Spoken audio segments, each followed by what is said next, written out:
Bem-vindos ao nosso programa. Hoje temos a honra de conversar com o professor Dr. Hernani Cidade, um homem de grande erudição e sensibilidade que dedicou a sua vida às letras e à educação. Professor em liceus e nas universidades do Porto e de Lisboa, Hernani Cidade distingue-se não só pelo saber profundo, mas também pelo caráter íntegro e generoso. É com deferência que nos deslocamos à sua casa, aqui em Redondo, para podermos partilhar memórias da sua vida pessoal, profissional e militar. Professor Hernani Cidade, poderia começar por nos falar um pouco da sua infância aqui em Redondo? Que memórias guarda dos tempos mais jovens?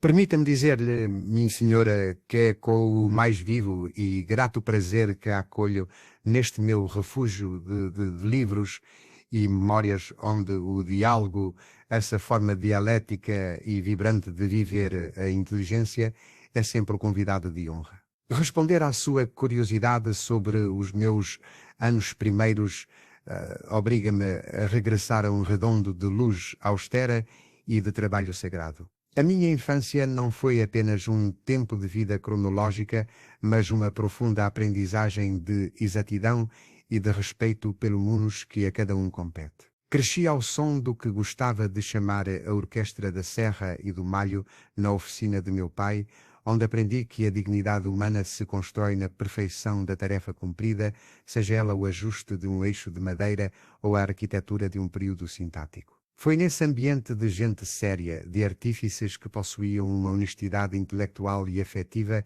que o tempo não corrói nem aceitiora, que despertei para o gosto das letras. Entre a rudeza do campo e o rigor da escola, ouvia meu pai recitar ao serão baladas e versos que traziam para o nosso convívio a alma de poetas como Augusto Gil e Junqueiro. Essas histórias não eram meros entretenimentos passivos, eram lições de cultura viva que me ensinaram a ver no nosso povo o verdadeiro guia espiritual da nação. Foi lá, entre o calor do Alentejo e a disciplina que mais tarde o seminário de Évora viria a consolidar, que compreendi que a obra de arte é uma revelação e que o meu dever como mestre e como homem seria sempre o de servir a verdade e a dignidade daqueles que me honram com a sua atenção.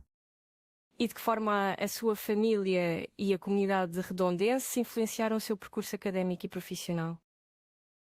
Falar do Redondo não é, para mim, um exercício de memória biográfica, mas um regresso às raízes profundas de onde extraí a seiva para tudo o que escrevi e ensinei. A minha família foi o meu primeiro humanismo. No Redondo, num tempo de parcos recursos, mas de grande dignidade, aprendi que o estudo não era um privilégio para o ócio, mas um dever de consciência. Vi nos meus pais a crença inabalável de que a cultura é a única ferramenta capaz de elevar o homem acima da sua condição imediata. Se cheguei à cátedra na Faculdade de Letras, foi porque eles me ensinaram a ler o mundo antes mesmo de eu decifrar os clássicos. A comunidade redondense ensinou-me humanitas, a compreensão profunda das lidas e das dores do próximo. Um historiador da literatura que não compreende o homem do povo nunca entenderá verdadeiramente a poesia épica ou lírica. O homem é o resultado das suas leituras, mas é, sobretudo, o fruto dos afetos e das paisagens que o viram crescer. O Redondo deu-me o mundo. Depois de ter visto a guerra tão perto, o medo, a morte, a coragem e também a humanidade, o que é que a Primeira Guerra Mundial lhe ensinou sobre o ser humano que os livros nunca conseguiram explicar? Para compreender o que a Primeira Guerra Mundial me ensinou e que os meus queridos livros de Homero a Camões apenas balbuciavam, é preciso que se imagine naquelas paragens da Flandres. Ali o barro não é apenas terra úmida, é um elemento voraz que devora a dignidade e a esperança. Fui oficial do Corpo Expedicionário Português, mas antes disso era um homem de letras, um herdeiro do Renascimento que acreditava que a cultura era o antídoto definitivo para a barbárie. A guerra foi o meu desengano e a minha maior escola. Aprendi que a cultura clássica, por mais vasta que seja, é uma veste fina que o frio do medo rasga com facilidade. Vi homens que sabiam declamar latim perderem a voz perante o horror, e vi homens que mal assinavam o nome revelarem uma grandeza de espírito que nenhum tratado de ética alguma vez descreveu com justiça. A guerra ensinou-me que o ser humano é um abismo de contradições. Somos capazes da maior abjeção mecânica e, no segundo seguinte, de um altruísmo que desafia o instinto de conservação. Essa experiência deu-me uma nova lente para ler os nossos clássicos. Quando regressei e voltei a ler as cartas do padre António Vieira, os sonetos de Camões, percebi que a verdadeira literatura é aquela que nasce deste confronto com o limite. A guerra ensinou-me que a pátria não é uma abstração cartográfica, mas a língua em que choramos e o ombro do homem que está ao nosso lado no perigo. A grande lição da guerra não foi o que aprendi sobre a morte, mas o que descobri sobre a urgência de viver com significado. Os livros dão-nos a teoria da alma, a guerra dá-nos a sua temperatura. Passando agora à sua vida profissional, que caminhos pessoais ou intelectuais o conduziram à dedicação às letras e ao magistério? A minha dedicação às letras não nasceu de uma fria escolha de carreira, mas de uma necessidade de compreensão.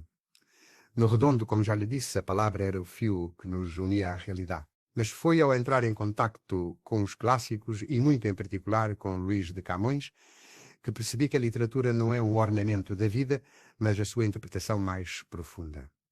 O caminho para o magistério arte de ensinar foi moldado por circunstâncias mais severas. A minha juventude foi marcada pela militância republicana e pelo subsequente exílio após a Contra-Revolução de 1912. Foi em Paris, nesse período de afastamento da pátria, que a minha vocação se cristalizou. No exílio percebi que a educação é o único alicerce sobre o qual se pode construir uma nação livre. O magistério surgiu-me como um imperativo ético. Não bastava saber, era preciso transmitir. A minha passagem pela Faculdade de Letras, primeiro como aluno e depois como regente, foi pautada por esta ideia: o professor não é um distribuidor de erudição, mas um mediador entre a consciência do aluno e a herança cultural da humanidade. Entre a consagração oficial do Estado, simbolizada pelo Comendador da Ordem Militar de Santiago da Espada, e a fidelidade a um alentajanismo vivido e sentido onde situava o essencial da sua identidade? Essa é uma pergunta que toca na arquitetura íntima da minha alma. Coloca-me entre o brilho do metal de uma condecoração e o cheiro do barro de que sou feito. No essencial da minha identidade, diria que não existe uma dicotomia real entre esses dois mundos, mas sim uma hierarquia de verdades.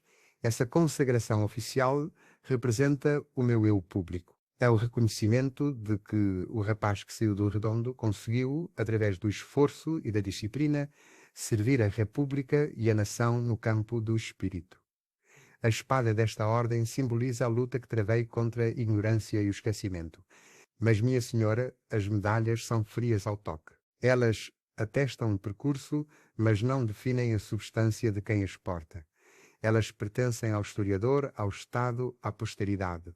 O meu alentejanismo, por outro lado, não é uma opção intelectual, é a minha constituição biológica e metafísica. Situo o essencial da minha identidade precisamente nessa fidelidade ao que é telúrico. Ser alentejano deu uma lente através da qual li toda a nossa história. Quando estudo a expansão ultramarina ou a poesia camoniana, faço-o com a paciência do semeador e com a sobriedade de quem sabe que a terra tudo dá, mas tudo exige. O essencial da minha identidade situa-se no ponto exato onde a erudição da Ordem de Santiago se curva perante a sabedoria do camponês redondense.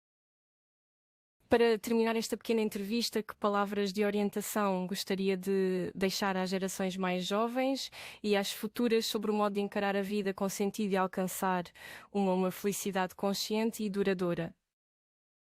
Está, pois, a pedir-me o que há de mais difícil, uma bússola para o futuro. Olhe para si e, através do seu olhar, procure as gerações que virão, esses herdeiros de um mundo que se torna cada vez mais ruidoso e veloz. A primeira orientação que deixo é que não permitam que o burburinho exterior abafe a voz do vosso espírito. A felicidade consciente exige o culto do pensamento. Busquem na leitura dos clássicos, não por obrigação académica, mas por necessidade vital, o espelho das vossas próprias angústias e esperanças. Aprendi no Redondo, na guerra e na cátedra, que a felicidade duradoura está intimamente ligada ao sentido de dever. Não procurem apenas o que a vida vos pode dar, mas o que vós podeis dar à vida. Sejam operários de uma obra que vos ultrapasse. Não queiram ser homens e mulheres de lugar nenhum. Tenham raízes profundas, como os sobreiros da nossa planície, mas deixem que as vossas copas se abram a todos os ventos da cultura universal. A felicidade é este equilíbrio, saber quem somos e de onde viemos, para podermos caminhar com segurança em direção ao outro. A felicidade não é um destino onde se chega, mas a dignidade com que se caminha. Caríssimo professor Dr. Hernani Cidade, fica-nos o privilégio de ter escutado uma vida pensada com lucidez, vivida com coragem e orientada por um profundo sentido de humanidade. Agradeço-lhe em nome de todos a generosidade da palavra e da memória que hoje connosco partilhou. Que este testemunho continue a iluminar aqueles que procuram compreender melhor o seu tempo e a si próprios. Muito obrigada. Eu é que agradeço. Até uma próxima oportunidade.